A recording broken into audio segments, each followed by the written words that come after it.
everyone, it's your girl Jaymie and your favorite astrologer. Today I want to talk about something a little weird, how being strategically weird can make you more intelligent and even heal toxic masculinity, and all of this is free. I know that sounds a little weird, but this is the best time to do this when Mercury is ingressing Aquarius, which is between February 11th till March 2nd. Now you can also do this if you have Mercury natally in Aquarius, or when Mercury is in that time, which happens pretty often because Mercury transits a different sign about every 3 weeks unless it's in a retrograde. And just in general, this is a great way to use the energy of wherever Aquarius is in your chart, because Mercury in Aquarius is a really excellent placement because Mercury is about communication, writing, talking, speaking. It's a very communicative sign. And it's very collaborative, and Aquarius has that same element as well because it's an air sign. It's the most complex sign. Aquarius is ruled by Saturn and Uranus. So Saturn is very traditional, systematic, and it's about maintaining structures. It represents society in that regard. And then the modern ruler is Uranus, which is very unique, really independent, very revolutionary. And what happens is when Saturn's system no longer serves us, Uranus will come in and kind of like blow it up and it kind of make it explode, and there's all this chaos and predictability. And so it does have a destructive force and element, but what it does is it destroys anything that doesn't benefit us. So particularly wherever Aquarius is in your chart, like, don't get frustrated when things start to fall apart. Just understand that means that whatever system you've been using is actually not beneficial for you. So start looking at ways to innovate. And when things like this happen, our instinct is to kind of attach to the familiar and try to go back to what we know and stuff like that. But that's going to tend to sort of perpetuate the same challenges because Uranus is destroying things because it's meant to be destroyed. So you can really use that energy and remember that because Aquarius has that balance of helping society and also being unique and independent because of the planets that rule them, you can really combine that energy in a very mercurial sort of way during this time. And this is why I say being strategically weird is an excellent way to do this. Think about ways that you are unique, independent, innovative, what makes you different, and really celebrate that. And it's a little counterintuitive because people don't often associate Aquarius with confidence, because Leo, the sign that's opposite from Aquarius, is what rules confidence, right? It's ruled by the sun. It's about being creative. It's about putting yourself in the spotlight. While Aquarius isn't about putting yourself in the spotlight. It gets its energy from the group environment. It gets energy from like everyone around you. It's ruled by Saturn, which likes to be in the shadow. It likes to be behind the scenes. But the way to boost Aquarian energy to be confident is by doing something independent, by doing something unique in a way that's different, in a way that's really funky, because it kind of helps you to sort of like grow into yourself and separate yourself from the masses. But also doing that is actually going to elevate society. And this is where the talk, like, you can actually, it sounds crazy, but talking to yourself is an excellent way to sort of use this energy. And I kind of have this thing where, honestly, real talk, I don't trust people who don't talk to themselves as a grown adult, because the most important relationship we have is the relationship we have with ourselves. And if you don't talk to yourself, I'm just kind of like, well, how disconnected, how unaware, and how ignorant are you of yourself? And ignorance being the most dangerous thing, I get a little uncertain and a little uneasy of people like that. And so I do this thing in the morning where I wake up, I don't have my phone on me, and I think about the things that I'm grateful for, and then I set my intention for the day, just whatever I want to do, alongside with, I consider what day it is. Each day is ruled by a specific planet, and there's certain activities that are related to that. So I don't make that define what my desires are, but I make an intentional focus, thinking, okay, today is Thursday. What rules Thursday? Astrology, traveling, coaching, mentoring, higher education, philosophy. And it's like, well, what are things related to that I'm interested in? What do I want to focus on? I give it that intentional collaboration as well, which is another way to work with that Mercury and Aquarius energy. But what I found is that when I do this, I honestly will walk outside in downtown LA and I'll just start talking to myself. I don't really care about people judging me or anything like that. Because the thing is, people look at you when you talk to yourself and think, oh, this person is crazy, right? But who's telling us that talking to ourselves is crazy? It's society. Because the more you start talking to yourself, the more independent minded you become, the harder it is for you to manipulate.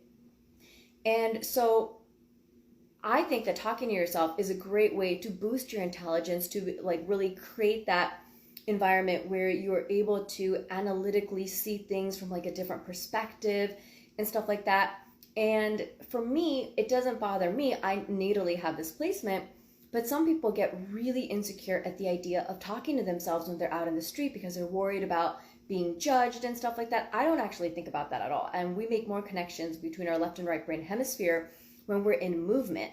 So for me, this is just a great way for me to be really insightful, and it's totally acceptable for me to be at a coffee shop and talk to someone that I've never met for the first time and spend hours of my time with this person that I'll never get back. But if I talk to myself for 5 minutes, people think that I'm crazy because of a societal system that is literally trying to manipulate us and trying to kind of keep us easier to control.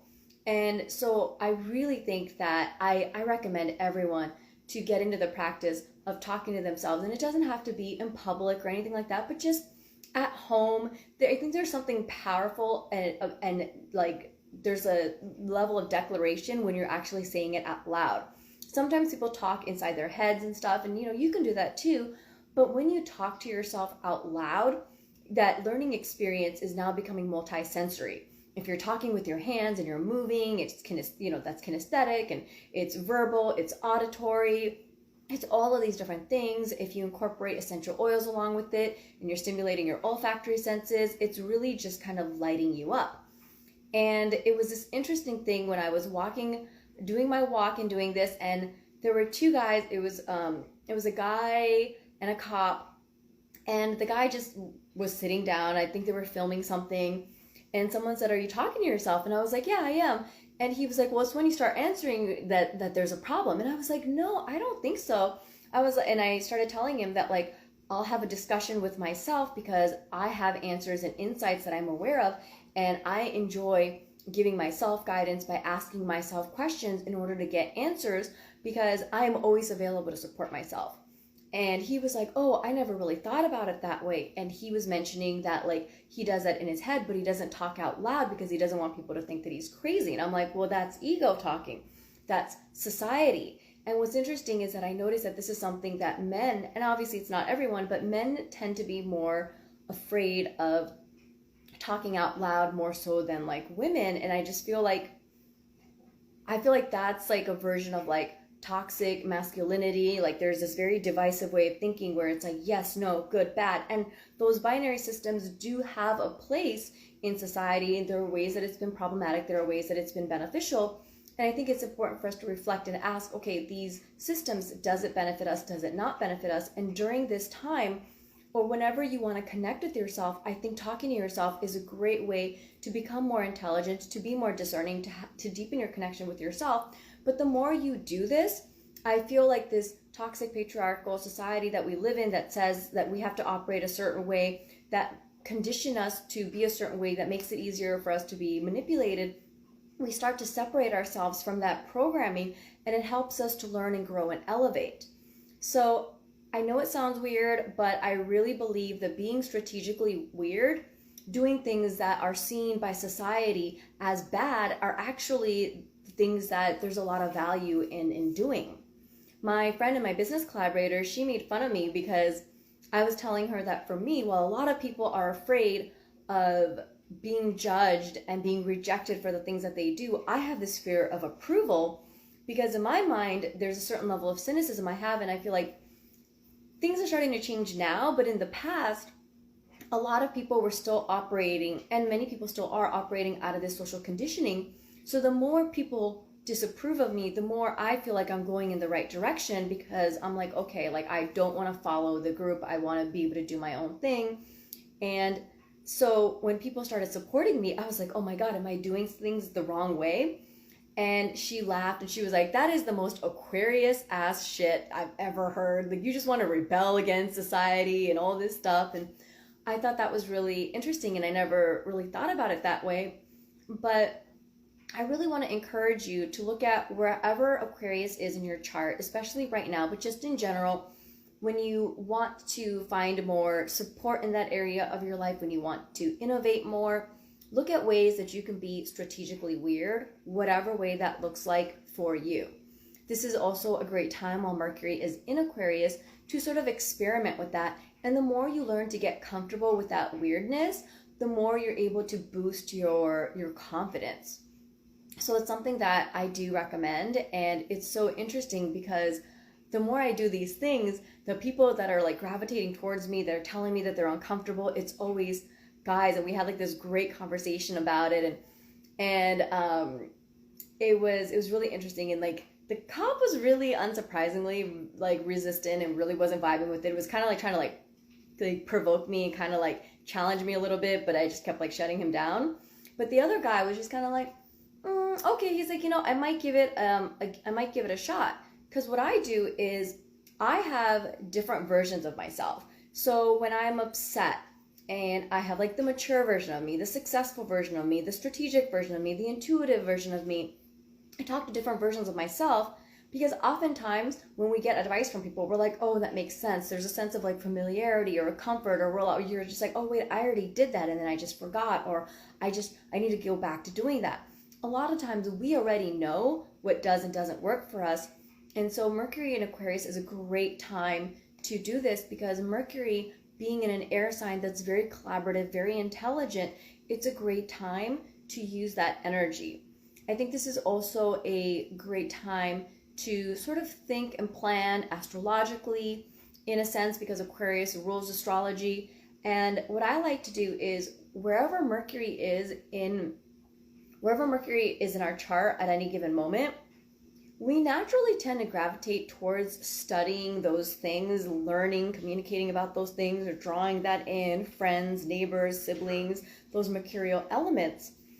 But if you find yourself kind of overwhelmed and confused and you want to make sense of things, you can start kind of collaborating. And what I like to do is I kind of look at like, okay, like where is Mercury going to be throughout the year?